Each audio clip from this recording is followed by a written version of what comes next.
This recording was never meant to be found. The house itself was ordinary. A single-story suburban home at the end of a quiet street. Recently sold after standing vacant for nearly a year. According to the listing, the previous owner moved out suddenly and left most of the furniture behind. No explanation was provided. I didn't question it. The price was too good. The location was perfect. And I needed a fresh start. I moved in on a Monday. The realtor handed me the keys with a smile that didn't quite reach her eyes. She left quickly. Said she had another appointment. I didn't think much of it. The first night passed without incident. No strange sounds, no movement, nothing that stood out. But there was something else. Silence. Not the peaceful kind. Not the kind you expect in a quiet neighborhood. It felt controlled, like the house was listening. The air vents cycled on and off throughout the night. Each time they did, the sound seemed to travel farther than it should have, through walls that were too thin, through spaces that shouldn't exist. I remember lying awake, counting the seconds between each hum, trying to convince myself it was normal. By morning, I was already tired. I spent that first day unpacking, arranging furniture, trying to make the space feel like mine. But it didn't. Every room felt slightly wrong, like someone had moved everything just an inch out of place. The bedroom closet door wouldn't stay closed.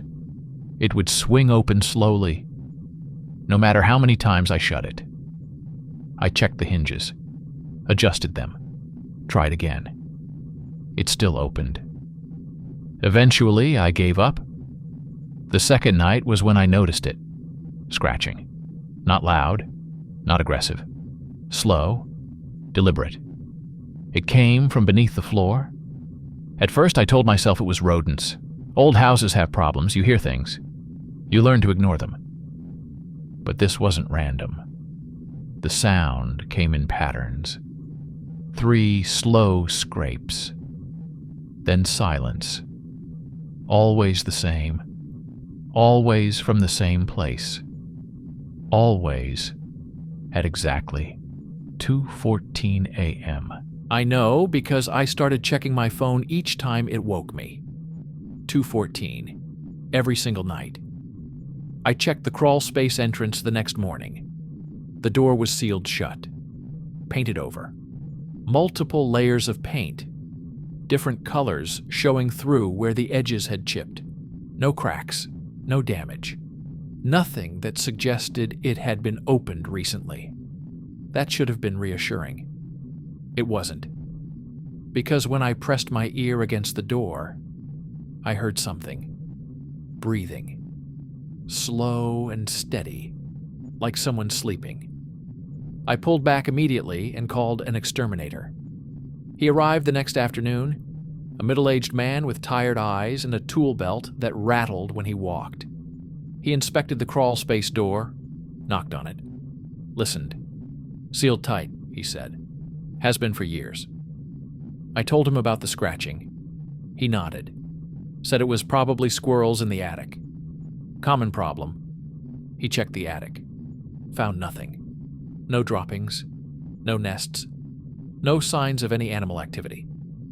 He left confused. I paid him anyway. That night the scratching returned. Closer.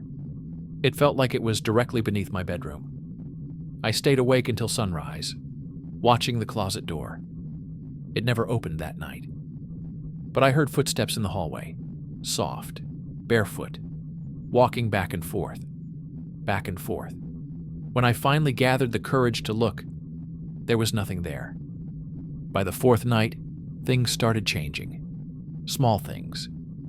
A kitchen chair pulled slightly away from the table, a cabinet door left open, a hallway light turned on while I was asleep. I told myself I must have forgotten. Stress does strange things to memory. You convince yourself of things because the alternative is worse. But then I started noticing the smell. Faint at first, like unwashed clothes left in a closed room. It was strongest near the vents. I tried cleaning them, spraying air freshener. Nothing helped. The smell grew stronger each day. On the 5th night, I found the footprints. They were faint, barely visible. Bare feet, small, dirty. They started near the hallway vent and led straight to the crawl space door. They stopped there, as if whoever made them had simply vanished into the wall. I took photographs, documented everything. Then I cleaned them up and told no one. Because who would believe me? I barely believed it myself. That night, I didn't sleep. I sat in the living room with every light on, a baseball bat across my lap, watching, waiting. Nothing happened, but I could feel it. Someone watching back. The next morning, I found my laptop moved. It was open, the screen glowing. I always shut it down before bed. The browser was open to a search history I didn't recognize. Someone had been looking up my name, my social media profiles, my work address, my family. I checked the timestamps. 3:47 a.m., while I was sitting in the living room, while every light was on. Someone had walked past me in the dark. 2 days later, the scratching changed. It became knocking. Slow. Measured. Each knock spaced several seconds apart, as if something was waiting, listening, testing to see if I would respond. I didn't. But on the 3rd night of knocking, I heard something else. A voice, muffled, coming through the vents, singing. A children's song, something I remembered from kindergarten. The melody was right, but the words were wrong. Twisted. I placed my phone near the vent and started recording audio before going to bed. I didn't expect to capture anything. I was wrong. This is where the recording begins. At 2:14 a.m., faint movement can be heard. Something sliding across the floor. Fabric against wood. At 2:17, a low breathing sound begins. Not steady, not rhythmic. Like someone trying to stay quiet. Excited. At 2:21, laughter. Soft. Almost playful. The kind of laugh a child makes when they've done something they think is clever. At 2:26, the laughter stops. At 2:27, a voice whispers my name. Not a question. A greeting. Like we were old friends. I don't remember waking up. But the audio records me standing, walking. My footsteps are slow, uncertain, like I'm sleepwalking. But I wasn't asleep. I remember everything. The crawl space door opens. On the recording, you can hear the paint cracking, the seal breaking. The smell reaches the microphone first. Damp fabric, rotting food, something metallic, something else underneath. Sweet and wrong. My flashlight turns on. Inside the crawl space, there is a sleeping bag. Dirty, flattened from use. Candy wrappers scattered around it. Empty bottles. A plastic plate with dried food. A stuffed animal. Gray with filth. The walls are covered in drawings. Childlike. A smiling face. Over and over again. My face. Pinned to the dirt floor are photographs. Dozens of them. They show me. Sleeping. Sitting on the couch. Standing in the kitchen. Brushing my teeth. Getting dressed. Taken from inside the house. Some of them are from the first night. Before I found the footprints. Before I knew. In the corner, there's a small pile of my things. A shirt I thought I lost in the wash. A coffee mug I couldn't find. A book I'd been reading. The audio cuts out when something moves behind the camera. When the recording resumes 3 seconds later, I'm running. Screaming. The police arrived 20 minutes after I called. They searched the crawl space. Found nothing. Police reports state that no one was found. No signs of habitation.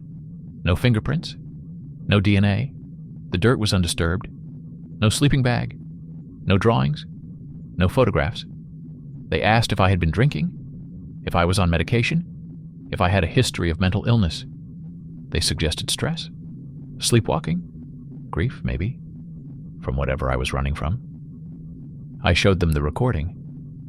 They listened in silence. "That's you walking," one officer said. "You talking to yourself?"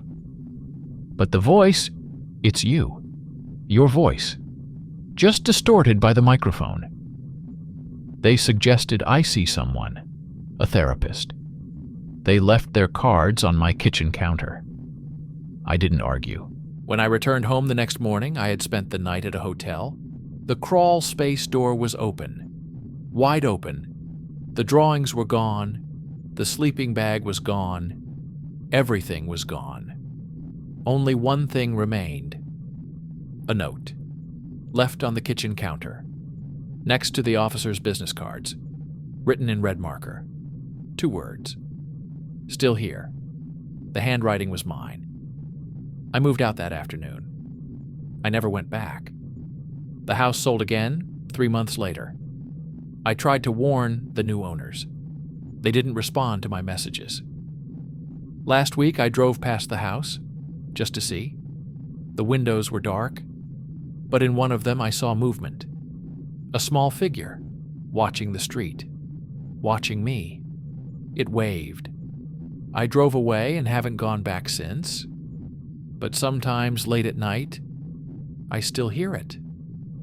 The scratching. 3 slow scrapes. Then silence. It follows me now, wherever I go, and I know it's still here.